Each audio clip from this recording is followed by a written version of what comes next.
seja ágil, para que a gente possa depois ter um tempo para discutir, tá certo, pessoal? E no meio do caminho eu vou contar a minha história com o Benício. Então eu estou aqui hoje para dar uma noção, uma ideia de como que é o potencial medicinal da cannabis no tratamento de um paciente oncológico. Para isso, eu vou começar contando uma história muito interessante. Em 2014, lá nas montanhas Altai, que é uma cadeia de montanhas que divide a Ásia, desce pela China, passa na Rússia, China e sobe em cima da Índia, uma cadeia de montanhas onde tem lá um permafrost. O que é esse permafrost? É onde o gelo está para sempre. Em 2014, na altitude, no território russo, foi encontrada uma múmia de uma mulher com essas características, um corpo bem preservado, que faleceu 500 anos antes de Cristo. O mais interessante é que esse sarcófago estava muito bem conservado. E além dessa múmia, existiam lá dentro desse sarcófago uma carruagem com 5 cavalos, inúmeros adornos de riqueza, que era uma pessoa rica, né, de uma dinastia rica, e mais de 6 potes lotados de flores de cannabis. O que será que essas flores de cannabis estavam fazendo lá? Pela tatuagem encontrada na múmia, foi possível identificar a etiologia e a origem dessa pessoa. E o mais incrível é isso aí, olha. Essa múmia foi submetida à ressonância magnética e se descobriu que essa múmia morreu de câncer de mama. Como assim? Foram observadas lesões importantes na coluna, de desabamento de vértebra, como se fossem metástases. Na parte da mama, foram encontradas lesões hipercapitantes na ressonância, sugerindo que ela tinha uma doença mamária que envolvia axila e provavelmente morreu com metástases ósseas. O que será que 500 anos antes de Cristo essa cannabis estava lá? Bom, daqui a pouquinho nós vamos entender o porquê. Então, meu objetivo aqui hoje é mostrar um pouquinho desses efeitos medicinais da cannabis nos cuidados paliativos e como efeitos antineoplásicos. Cuidado paliativo é uma coisa que os médicos negligenciam muito, e eu que trabalho com câncer entendo a importância disso. Quanto mais precoce aliviar o sofrimento emocional, psicológico e espiritual, melhor será a finitude desse paciente. O cuidado paliativo pode ser realizado pela mãe, pelo pai, por um irmão, por um profissional de enfermagem, por um médico, até mesmo por um religioso. O importante é acolher o paciente. Agora, se você faz isso junto com a cannabis, esse acolhimento pode proporcionar àquele sofredor um final de vida muito mais digno, não é? Então, na oncologia, a gente sabe que o cuidado paliativo deve estar integrado com os mecanismos de tratamento de doenças, que são rádio, quimio, hormonioterapia, imunoterapia, né? E o mais interessante é que você planeja o cuidado, diminui o sofrimento desse paciente e torna com isso a aderência dele ao tratamento oncológico melhor. E isso traz um ganho na sobrevida. A gente sabe, esse estudo clássico de Temel, publicado em 2010, mostrou que quanto mais precoce se entra com cuidado paliativo, você consegue ganhar até um aumento na sobrevida. Esse foi um caso de tumores de células de pulmão, não pequenas células, né? E você pode observar que o tempo de sobrevida, quando se implantou o cuidado paliativo, aqui eu não estou falando nem de cannabis, a sobrevida geral aumentou 2,7 meses. 2,7 meses é pouco? Sim, pode parecer pouco, mas 2,7 meses para quem está com câncer no estádio 4 pode ser tempo mais do que suficiente para essa pessoa preparar sua finitude, para essa pessoa se despedir, para essa pessoa ter uma dignidade no final da sua vida, né? A gente sabe também que mesmo que as respostas iniciais da quimioterapia foram favoráveis, voltar com essa quimioterapia no final da vida, muitas das vezes traz prejuízo, induz sofrimento e pode até prejudicar enormemente a qualidade de vida e reduzir o tempo da sobrevida geral. Bom, a oncologia tem se preocupado com isso. Então, nos protocolos de pesquisa da ASCO, do NCCN, do MD Anderson, todo mundo tem um olhar para o cuidado paliativo integrado ao tratamento médico. E a cannabis? Em 2019, no dia 31 de junho, no encontro anual da ASCO, que se reúne todo ano, esse dia teve uma tarde muito interessante que foi voltada à cannabis. E olha só, uma pesquisa feita nessa reunião, entre 172 profissionais da área oncológica, 73% acreditavam que a cannabis podia beneficiar pacientes com câncer. 81,5% indicaram que ela deveria estar disponível para fazer uma receita médica. Entretanto, 60% disseram que não recomendaram o seu uso a nenhum paciente. E 54,3% disseram que não estavam confortáveis em fazê-lo. Aí, Patrícia, é porque lá não tem o IQ. Porque se tiver o IQ, a conforto é tranquilo. E assim você vai fazer a diferença na sua medicina. E como você disse, Patrícia, as pessoas te procuram com doenças que não têm nada a ver com sua especialidade. Eu também. A cannabis medicinal permite que você ajude. No meu rol de pacientes, o mais novo tem 1 ano. O mais idoso tem 104 anos. Então, envolve a neonatologia, a pediatria, a clínica médica, a geriatria. Então, é um potencial muito grande de tratamento. Outra coisa, que precisa de um conhecimento médico, e por isso que o IQ está aqui. Casos complicados, pacientes com câncer, insuficiência renal, pacientes transplantados, pacientes que têm terapias como essa, não é? Do nivolumab, que é um anticorpo monoclonal, Opdivo, que é um medicamento. Esse medicamento provoca uma alteração no sistema imune e, através de um combate direto do anticorpo monoclonal, ele combate as células malignas. Bom, uma pesquisa foi feita pela The Oncologist, uma revista patrocinada pela Universidade de Oxford, produzida e editada pela Universidade de Oxford, de grande credibilidade, mostrou que o uso de cannabis prejudicou a taxa de resposta. Olha aqui, pessoal, são 116 pacientes, divididos aqui em 2 grupos. Tumor de pulmão de não pequenas células, carcinoma renal de células claras e melanoma. A gente pode observar nessas colunas que a taxa de resposta somada, resposta completa e resposta parcial à ação do medicamento, os usuários de cannabis tiveram resposta inferior. Mas isso não representou um aumento da mortalidade, muito menos teve um impacto na sobrevida geral. A gente tem que lembrar da aula do ADA, aliás, uma das aulas mais sensacionais que eu já vi sobre o sistema endocannabinoide. E se você lembrar da aula do ADA, você vai entender perfeitamente por que isso aqui acontece. O sistema endocannabinoide busca a homeostasia, a que seu sistema imune funcione de maneira adequada. Quando você dá o nivolumab, você muda esse sistema. Você sai da homeostasia e vai para a alostasia, no sentido dessa alostasia induzir a homeostasia, no sentido de terminar com aquelas células malignas. A cannabis acha que esse é um funcionamento inadequado e tenta regular para o sistema imune funcionar um pouquinho menos. Então, talvez seja essa a explicação. Mas mesmo nessa resposta, não houve diferença na sobrevida, isso é muito importante. Bom, e o NCCN? Todos os profissionais de saúde devem receber treinamento em cuidado paliativo, e a primeira vez que cannabis apareceu no protocolo do NCCN foi para tratamento de caquexia, anorexia, isso em 2014. Lá em 2014, na anorexia e caquexia, os canabinoides estavam dentro do mesmo grupo de dexametasona, losarquina, né? Megestrol, cidependência, depressão associada a mitarzapina. Quando eu olho esses medicamentos todos aqui, talvez a cannabis tenha um pouquinho de ação de cada um deles. Náusea e vômito, olha lá, cheio de medicamento antes, mas se persistente, o NCCN coloca os canabinoides em último lugar. Quem sabe, só sabe o peso do piano quem carrega, né? Na dor, os canabinoides, a cannabis medicinal tem uma função ótima que diminui a ação dos opioides, potencializa o efeito deles, melhora a secreção de endorfina no sistema Cummins. O sistema Cummins cerebral libera endorfina às custas do sistema endocannabinoide, não é? Então, no nosso curso da UIQ, a gente vai pegar o protocolo de dor da Sociedade Brasileira de Oncologia, vai destrinchar esse protocolo inteiro e ver aonde que a cannabis pode entrar. E isso é um privilégio que os alunos da UIQ têm.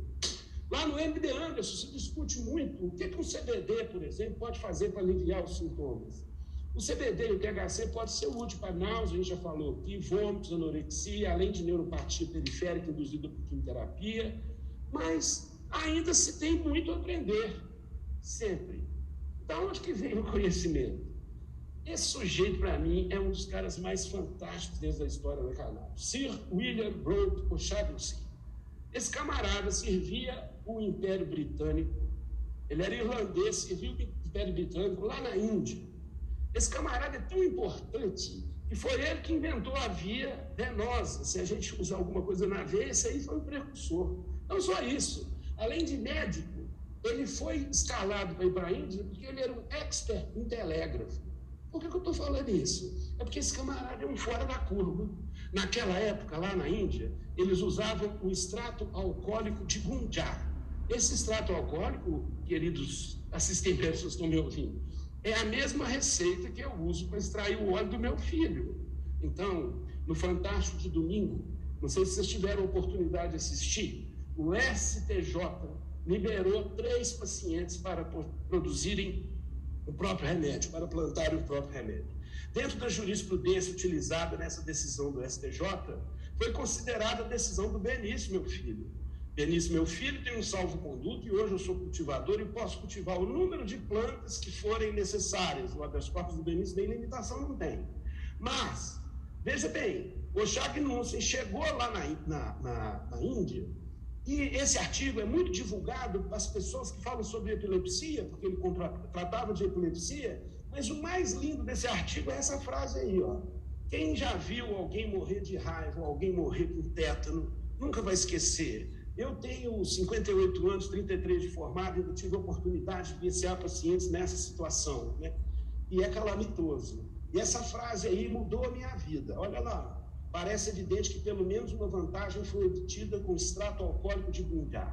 A terrível doença foi despojada de seus horrores. Quem já viu sabe que são horrores. E se não menos fatal que antes, foi reduzida a menos na escala de sofrimento que precede a morte, trazendo dignidade para as pessoas que não tinham. Vários programas, protocolos, vários centros oncológicos no planeta inteiro têm o seu protocolo e sua avaliação para sintomas de cuidado paliativo. Aqui é o Edmonton, que tem esses 10 sintomas e que eles podem ser vistos direitinho aí nesse formulário. Olha bem, um formulário de escalinha de 0 a 10. Olha bem, Patrícia, nesse formulário. Esse formulário pode ser adaptado com o Google Forms, que leva a um endereço na internet, que leva a um QR Code, que você pode colocar isso na sua receita para ajudar o paciente, você ter controle. Na UIQ nós vamos ensinar como é que faz isso. Bom, não tem literatura, segundo o professor que falou no Fantástico, né? Um professor que foi entrevistado naquela reportagem disse que não é contemporâneo. Professor, só está com a razão. Não é contemporâneo. Tem 2.700 anos antes de Cristo já se usava. E a questão é que é eficaz. Agora, em relação à medicina contemporânea, os sofredores estão interessados no alívio. Se ele é novo ou se ele é antigo, a lógica do novo, do plus, do AP é da indústria farmacêutica. Aqui não tem essa lógica.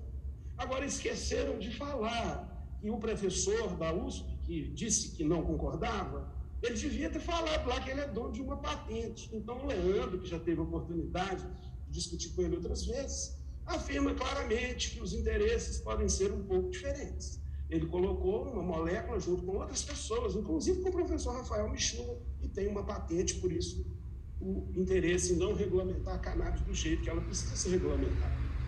Olha aí o professor Rafael Michula. Esse artigo de 2018 é muito interessante sobre o uso de cannabis em cuidados paliativos. 2.970 pacientes com câncer tratados em cannabis medicinal de 2015 a 2017. 59,5 anos. Legal, a mediana de idade, né? A média. A minha mediana na clínica, que eu tenho, prescrevo desde março de 2014, o primeiro paciente foi meu filho, está hoje numa mediana de 65 anos. 54,6% são mulheres, 27% relataram experiência anterior com cannabis. Olha lá, o que essa turma estava sentindo. Câncer de mama foi o principal, depois pulmão, pâncreas, colo retal. Mais da metade dos pacientes estavam no estágio 4, ou seja, doença fora do sítio principal, não é? Os sintomas mais frequentes, insônia, dor, fraqueza, náusea, falta de apetite, numa representatividade muito grande. 77% dos pacientes sofrem dor numa grande intensidade, numa escala que vai de 0 a 10, entre 8 e 10. Só que o tratamento lá, Paty, não foi feito com gotinha de óleo debaixo da língua.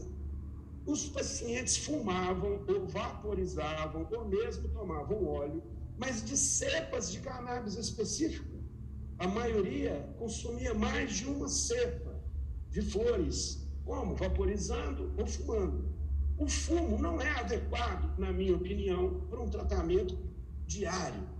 Agora, um paciente que está na finitude da sua vida, você vai impedir dele fumar um cigarro, porque vai queimar um papel ou material vegetal com alcatrão para ele não ter câncer de pulmão, só que ele está morrendo com outro câncer, né? Então, a gente tem que pensar nessa possibilidade, tá bom? Esse estudo mostrou, olha que interessante, ele começou com 2.970 pacientes, 2 anos depois tinha 1.483, e num corte que foi feito aqui nos 6 meses, 95,9% relataram a melhora da condição geral, 3,7% não teve nenhuma mudança, e 0,3% disseram que a vida piorou. Um número tão grande, com 95,9% dos pacientes dizendo que a vida melhorou, é porque você precisa considerar cannabis. E a conclusão é: cannabis como um tratamento paliativo para pacientes com câncer parece ser uma opção bem tolerada, eficaz, segura para ajudar a lidar com os pacientes com esse sintoma. Aqui, a gente vai discutir isso no nosso curso na Weekend. Existem medicações onde os efeitos dos fitocannabinoides são específicos. Eu, que trato câncer de mama e que vejo a oncologia clínica usar muito os taxanes, o Taxol, o Plactaxel, que gera uma neuropatia periférica tão intenso, o formigamento, às vezes, na palma da mão, nos dedos, nas solas dos pés, que as pessoas não conseguem nem caminhar. Então, hoje, eu tenho casos no Hospital das Clínicas que isso parece ser controlado de uma maneira muito fácil. Até meus residentes têm convivido com essa experiência e de uma maneira até surpreendente. Aí existem dicas, aqui vou passar rápido, olha, 10 dicas para cuidado paliativo com cannabis. Bom, você que me escuta aí de outros países, a sua prescrição, a sua atividade pode estar carregada de legitimidade como a nossa, mas nós ainda carecemos de legalidade, que é uma outra história que a Weekend discute, né? Só a AMAME tem 2 ações na justiça, que para a gente tentar ver se esse poder legislativo regulamenta, a gente tem uma ação no Congresso Nacional, tanto na Câmara dos Deputados quanto no Senado, a gente vê várias vezes no Conselho Federal de Medicina, mas a gente ainda encontra um muro proibicionista gigantesco. E a Weekend é uma das ferramentas mais importantes para quebrar esse muro, para a gente tornar fissuras nesse muro, para ele se romper. Então, para você saber se você está em outro país, procure reconhecer como é que é a sua legislação. Perguntar sobre a experiência anterior de cannabis. Daqui a pouco eu vou falar sobre isso, que é muito importante. A cannabis é útil para dor, nós já vimos. A cannabis é útil para náusea e vômito, a gente já viu. A disponibilidade é muito interessante, varia com a via de administração. Olha, serve para pacientes de 1 a 104 anos. Pode ser usado por via oral, por via sublingual, por via vaporizada. O meu sonho, pessoal, é ter canabinoide, CBD principalmente, em altas doses para fazer na veia, como um quimioterápico. Daqui a pouco vocês vão entender isso. Temos que tomar cuidado com o paciente polimedicado, com o paciente psiquiátrico, com o paciente que teve uma resposta anterior desagradável com cannabis, e a Weekend vai te qualificar para você reconhecer quais são esses pacientes. É útil para tratamento de caquexia, não causa DPOC, não causa câncer de pulmão fumando ou vaporizando. O uso de cannabis é seguro em crianças, posso dizer isso de total segurança. E os efeitos psicoativos têm que ser controlados. Quer dizer, um efeito colateral, o efeito mais importante seria um efeito psicoativo que pode induzir uma pessoa a ter dificuldade no seu trabalho, dirigir máquina, fazer acordo, etc. A conclusão desse estudo aí que dá essas 10 dicas é o seguinte: até o momento a literatura científica disponível favorece, apoia, na pior das hipóteses, recomenda mais estudo, mas falar que faz mal, não. Vamos falar um pouquinho de efeitos antineoplásicos para a gente encerrar isso aqui. Olha bem o câncer de mama, que é a minha praia. 2 milhões em 100 mil casos novos por ano no planeta, é o tumor mais frequente das mulheres. 15% de todas as mortes por câncer em mulher se deve a câncer de mama. É mais frequente nas regiões desenvolvidas, simplesmente porque nas regiões desenvolvidas tem mamógrafo, e tem acesso e tem registro, e a incidência cresce globalmente. Não só cresce em número, Mas como a faixa etária tem mudado, a gente tem observado que antes era doença da sexta década, ou seja, da mulher com 50 para 60 anos, e agora a gente tem visto mulheres até com menos de 30 anos, com muita frequência, que a gente não via no passado. O tratamento de câncer de mama envolve cirurgia, radioterapia, não é? Oncologia clínica, cada um com sua especialidade, integrada em cuidados paliativos. Então, se você é um mastologista como eu, um cirurgião oncológico, você tem que entender essa base. Bom, e cannabis pode ajudar? Então, vou trazer aqui um exemplo. Os cânceres de mama mais comuns são os ductais. 70% dos cânceres de mama têm a ver com os ductos da glândula mamária. Esses cânceres ductais, sem outras especificações, eles são divididos em 4 categorias. Os tumores luminal A, os tumores luminal B, os tumores ER2 e os triplo negativos.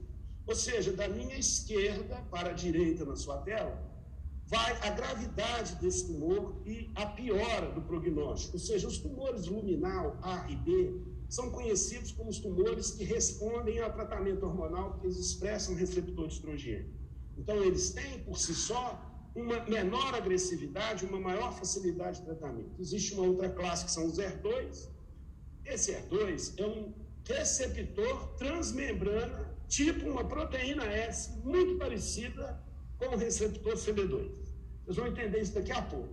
E os triplo negativos, que são os piores tumores, geralmente indiferenciados, de crescimento rápido e resistente e rebelde a muito tratamento clínico. Então, vamos lá. Vamos pegar, então, eu vou falar aqui dos piores, do tumor ER2 e do triplo negativo. Olha que interessante esse estudo maravilhoso. Ele é da Universidade Complutense de Madrid, a mesma universidade que trabalha o Adam, aqui da nossa UNIQUIM. E lá é uma escola muito interessante em relação a cannabis. Olha que história muito incrível isso aqui. Bom, para quem não conhece, aqui são 2 linhas ABC e 3 colunas, AD, BD, BE e CE. Esses gráficos são conhecidos como curva de Kaplan-Meier. Eu vou pegar esse gráfico A aqui embaixo é um gráfico X por Y. No X é o tempo em meses e no Y é o número de pacientes. Ou seja, no tempo zero está todo mundo vivo, pacientes portadores do tumor de mama ER2 positivo.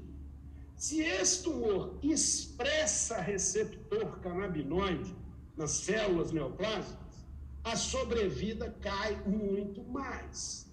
Significa que tumor ER2 positivo e CB2 positivo é um tumor pior ainda. Bom, se ele é pior ainda, por que esse receptor CB2 está lá? De novo, lembro da aula de Adam, a plasticidade do sistema endocannabinoide. A natureza entende que aquelas células são irreconhecíveis, agressivas, e ela mesma induz a formação de receptores na superfície. Quanto mais indiferenciado, maior é o número de receptores canabinoides na superfície das células neoplásicas. E nessas 3 colunas que eu citei, foi acompanhando isso, a sobrevida geral.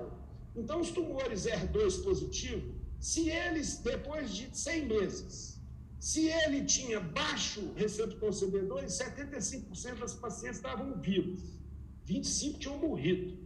Agora, se ele tem um receptor CB2 positivo, a metade já tinha morrido. Então, o receptor CB2, assim como ER2, é um marcador de mau prognóstico. Mas, na literatura, na vivência, na experiência, esse indicador de mau prognóstico do ER2 passou a ser um indicador preditivo de resposta. Por quê? Porque a gente tem medicação específica para tratar esse tipo de tumor.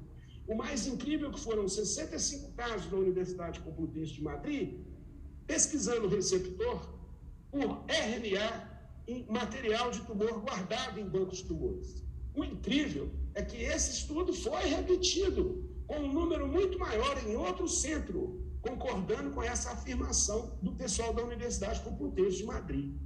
Quando o ER2 é negativo, quando que o ER2 é negativo? Naqueles tumores luminais que eu disse. Expressar receptor ER2 ou não muda a sobrevida, tanto geral, quanto livre de recorrência local, quanto livre de metástase à distância. Então, fica claro que no câncer de mama, a presença dos receptores canabinoides é sinal de mau prognóstico. Olha que interessante essa história.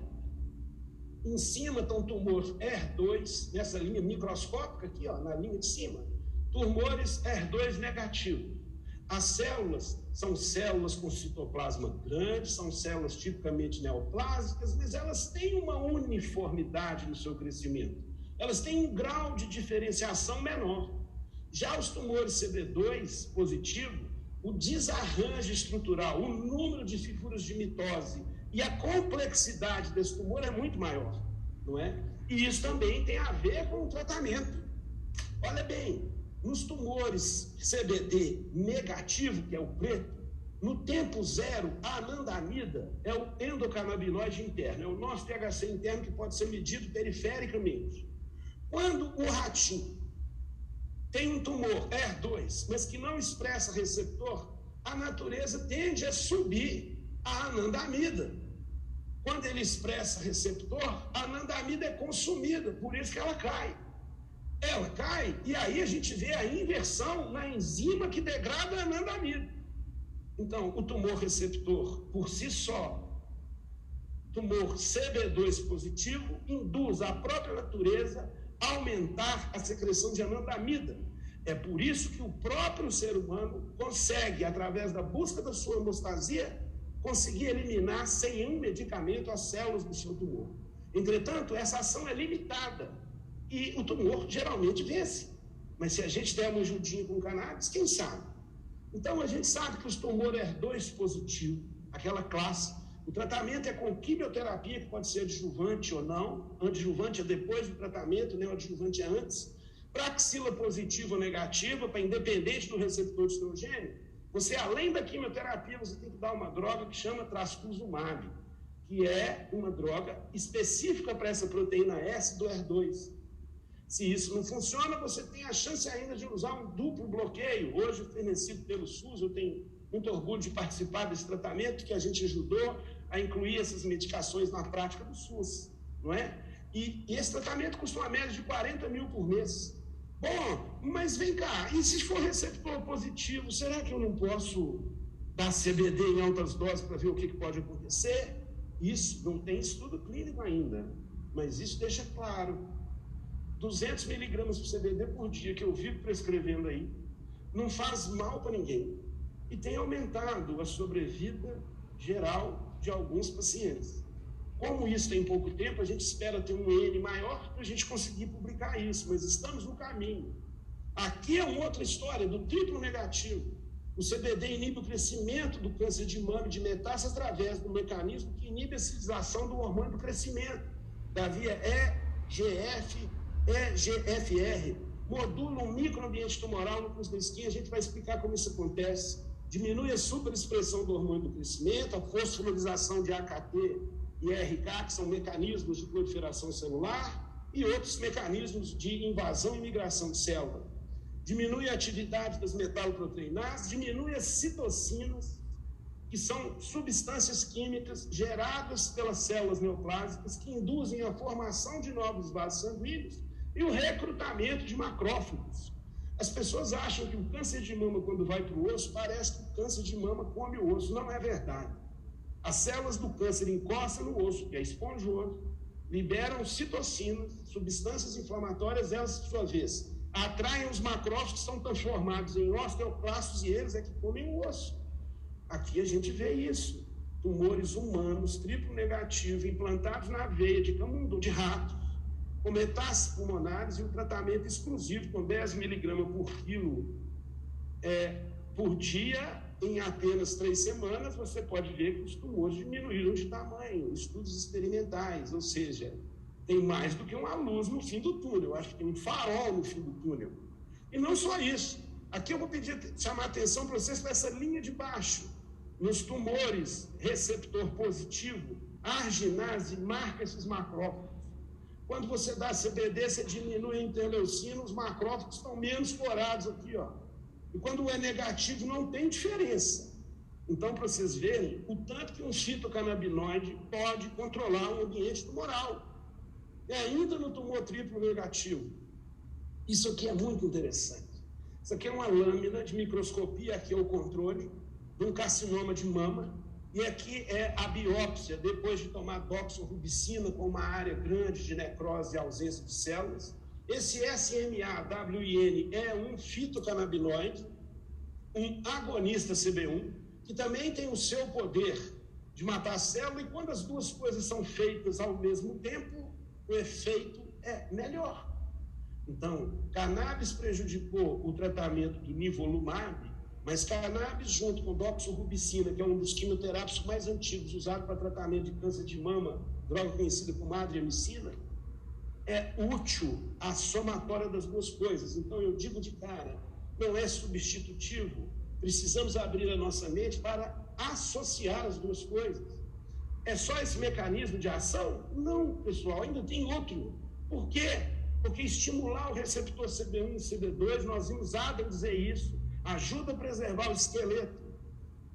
Os receptores CB1 e CB2 recebem substâncias e drogas que são conhecidas como CERNs, que são as substâncias moduladoras do receptor estrogênio, ou seja, que exercem a função do estrogênio sem passar pelo receptor de estrogênio, que é no núcleo. É por isso que 10% dos pacientes sem receptor de estrogênio respondem à terapia de estrogênio. Por quê?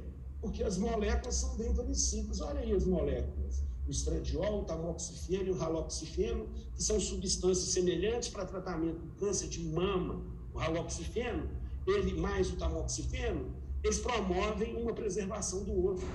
Quando a gente tira o estrogênio, não entra cálcio no osso, favorece a osteoporose.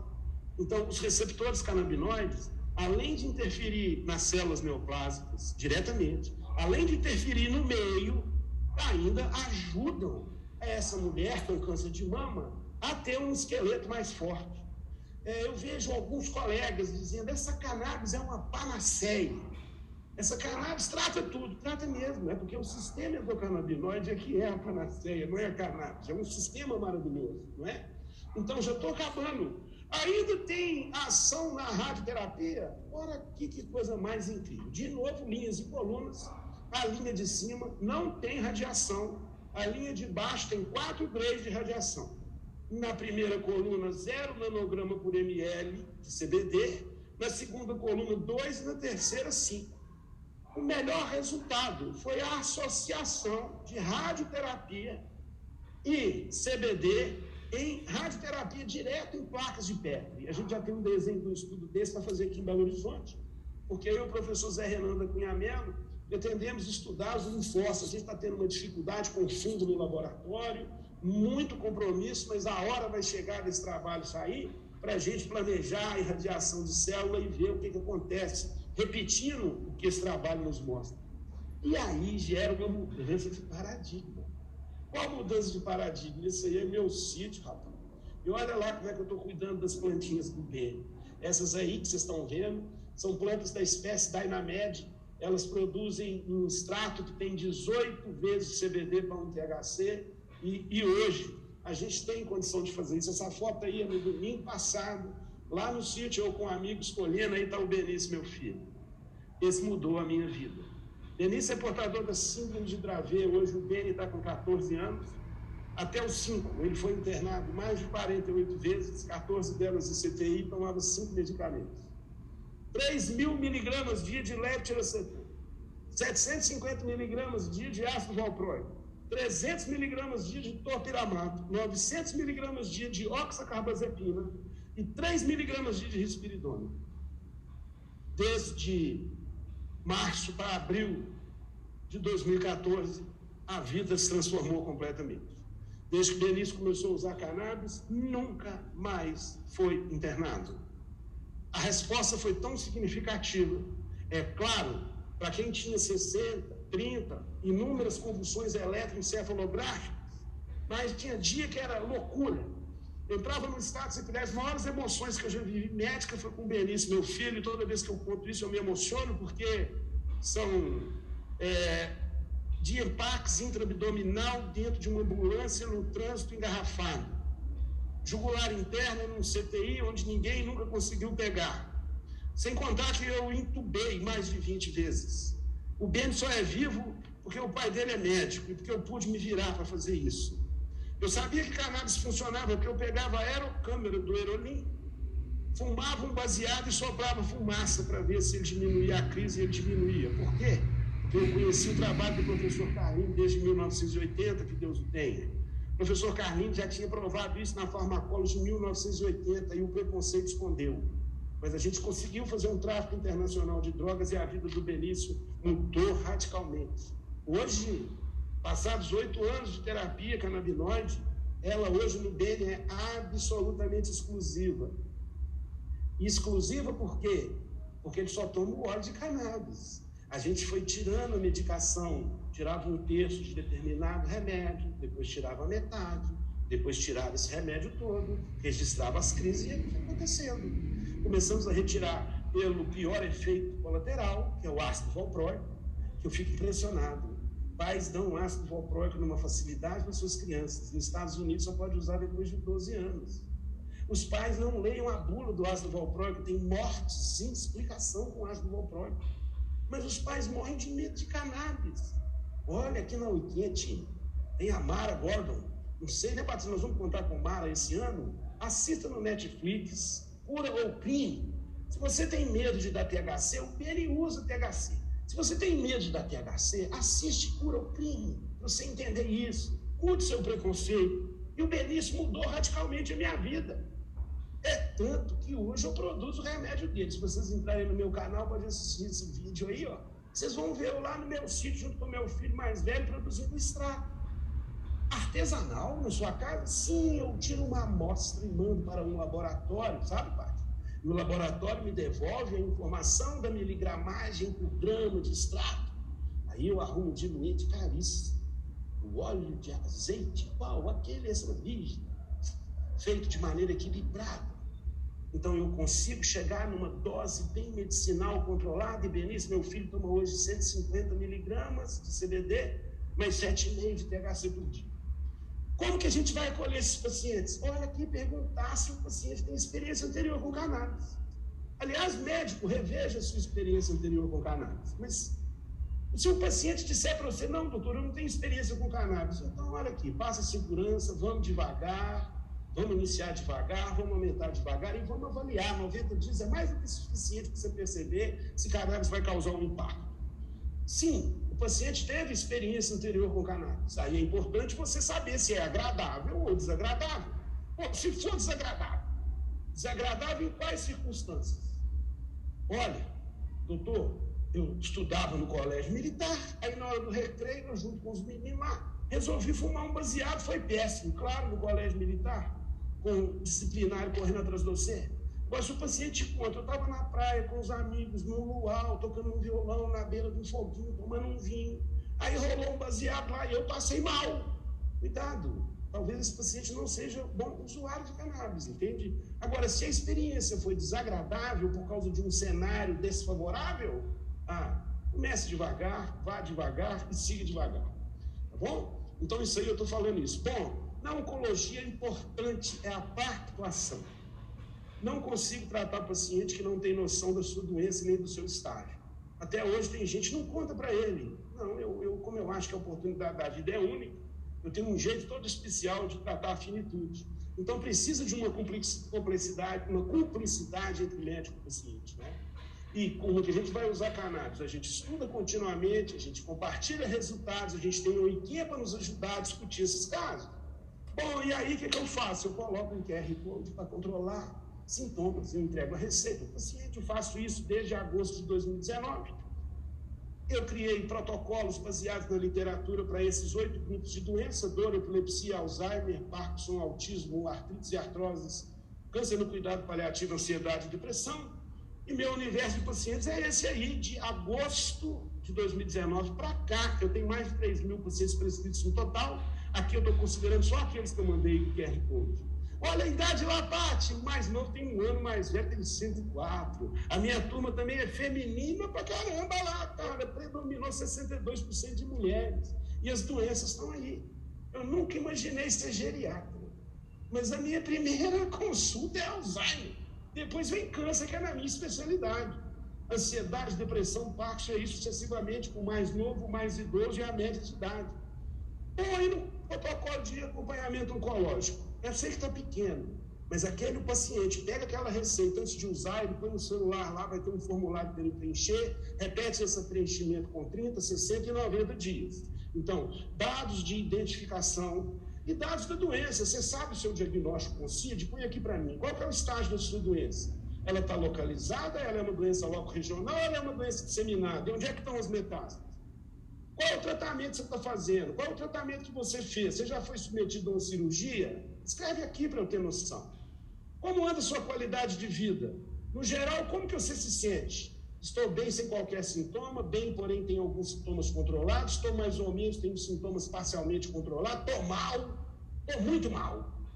Sente alguma dor? Do mesmo jeito. Em caso de dor, escreva com poucas palavras. Como anda o seu apetite? Então, eu quero saber a dor, eu quero saber o apetite, eu quero saber se está perdendo peso, eu quero saber que está dormindo ou não. Gente, se não sentir dor, dormir, comer é o mínimo, né? E aí, o paciente vai anotar se ele está fazendo um tratamento canabinoide, qual é o tratamento, qual é a forma de uso. E também o uso para controlar os efeitos adversos.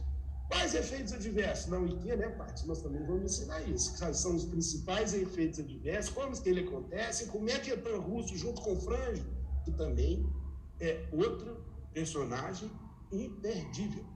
Se vocês querem conhecer cannabis, entre no YouTube aí, ou no Google, e digita Franjo Cannabis Alemanha. Vocês vão conhecer um cara simplesmente espetacular. Eu já participei de live com ele por 2 vezes, e é um médico, um senhor, um sujeito fantástico, imperdível. E está na turma 5, hein, Leandro? Está confirmado na turma 5. Não, e lembrar que ele é um dos que sabe o peso do piano. Eu não vou fazer surpresa. Deixa ele contar a história dele. Então, a gente monitora os efeitos adversos.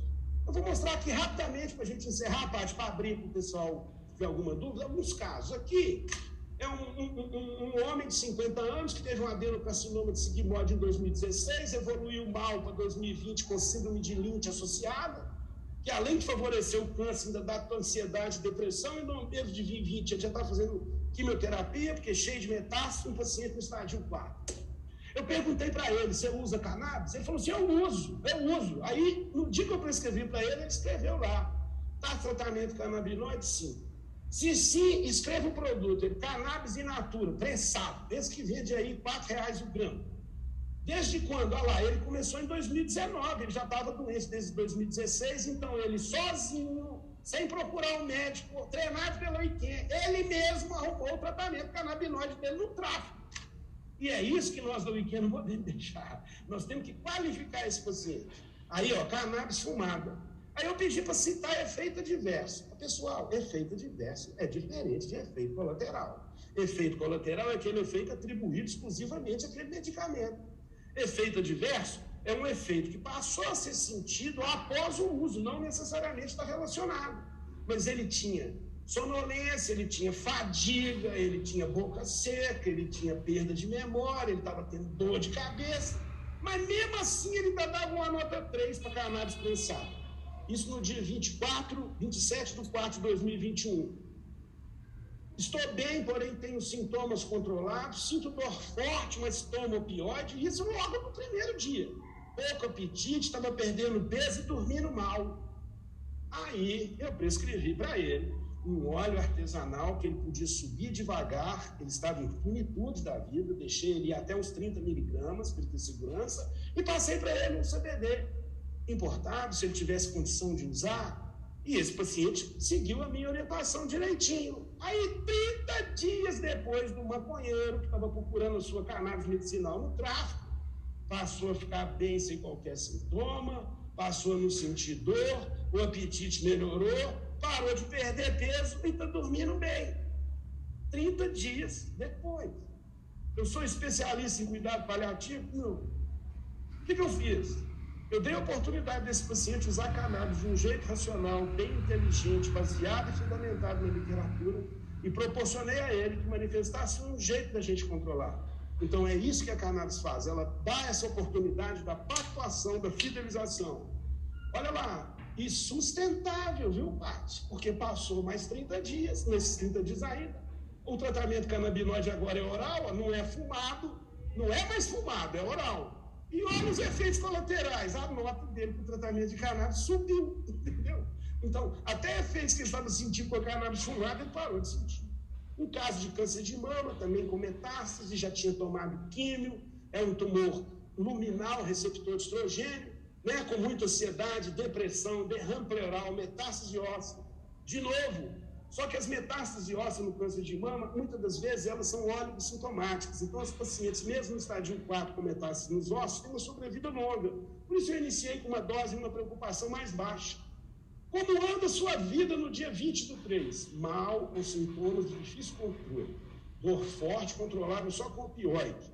Dor latejante, perto do pulmão e no acetado. Pouco apetite, perdendo peso, dormindo mal. 30 dias depois da terapia canabinoide, como vocês viram prescrito.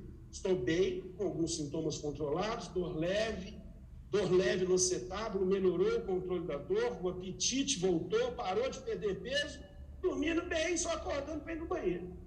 Dor de metástase, acorda a noite inteira. Se essa paciente consegue dormir a noite inteira e só levanta para fazer xixi, sinal que a dor dela está sob controle. Qualidade de vida 56 dias depois de uma paciente em estágio terminal. Mantém dor leve, está bem com sintomas controlados, sem alteração do apetite, não está perdendo peso, continua dormindo bem, muito pouco efeito adverso, absolutamente satisfatória no seu tratamento. 56 dias depois de uma pessoa com metástase hepática, metástase pulmonar e metástase óssea. Outro caso que não é câncer, isso aqui é neuromielite óptica, de uma pessoa de 59 anos. E aqui eu fui só com THC, porque essa pessoa é paralisada do pescoço para baixo. Encerrando, só para mostrar o potencial. No protocolo da dor, eu uso o protocolo de dor do MD Anderson. Essa paciente, olha, a dor máximo no máximo. A dor mínima durante a semana, no máximo. A dor em média, no máximo. A dor agora, no máximo. A dor impediu de fazer tudo. A quantidade absurda de remédio. Isso no dia 4/11 de 2020. 22 dias depois, usando o THC gotinha. Olha a dor, que era tudo no máximo, já caiu para uma dor totalmente sustentável. A dor impedia para fazer um monte de coisa e agora não impede mais. Então, o cuidado paliativo não serve só para quem está morrendo. O Benício precisa de cuidado paliativo. Alzheimer precisa de cuidado paliativo. Neuromielite óptica também, não é, pai? E aí o mais incrível é, cadê aquela remedada toda que tinha do outro lado? Diminuiu bastante. Mas ainda tem lá azatioprina, uma macrodantina, um puran, né? E uma amitriptilina leve. Olha os efeitos colaterais, zero. Para fechar, os pacientes oncológicos foram 111, só 23 responderam o seu grau de satisfação. 25 disseram a via oral é a mais comum nos pacientes oncológicos, depois é oral, fumada, tópica e vaporizada. Isso nos meus pacientes. Os efeitos adversos, como eu disse, é diferente. E quando a gente vai ver dos 622 pacientes que eu atendi, quer dizer, 695, que é o 100%, ali tem um erro, 285 responderam. E olha lá, 10% é sonolência, efeitos adversos observados continuamente. 10% de sonolência. Efeito psicoativo, que é ter o barato, é menos de 1,4%. Todos esses efeitos são absolutamente seguros. E efeitos que os meus pacientes relataram. Olha que interessante o grau de satisfação para todas as doenças. Só 3,6% manifestaram insatisfação. O resto, numa escala que vai de 0 a 5, estão bastante satisfeitos. E nos oncológicos, não tem ninguém insatisfeito, não é? Então, cannabis causa câncer? Ah, não usa cannabis que causa câncer. Esse estudo aí, 84 mil pacientes feitos na Califórnia, 34 mil eram usuários de maconha, e esse estudo foi feito porque o tabagismo está mais relacionado ao câncer de bexiga do que ao câncer de pulmão, e foi feito para ver se tinha relação com o câncer de bexiga, e os usuários de cannabis têm menos câncer de bexiga do que os que fumam. Então foi associado a uma redução de risco. Não são só esses artigos. Não só câncer de mama.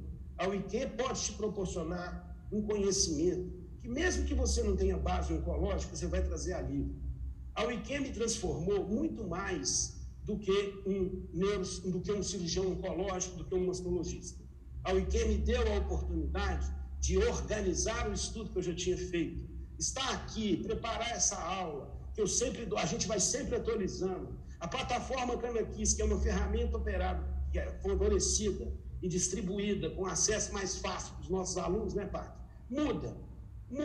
Quando eu faço um relatório, eu atendo com 2 computadores, o paciente cita uma doença, eu jogo lá no Canaquis, ele me fala tudo que tem de literatura, resumido, interpretado, quem tem dose... Mastigadinho, né, Leandro? Não, ainda tem lá a balancinha, favorável ou desfavorável. Qual o canabinoide predominante, tem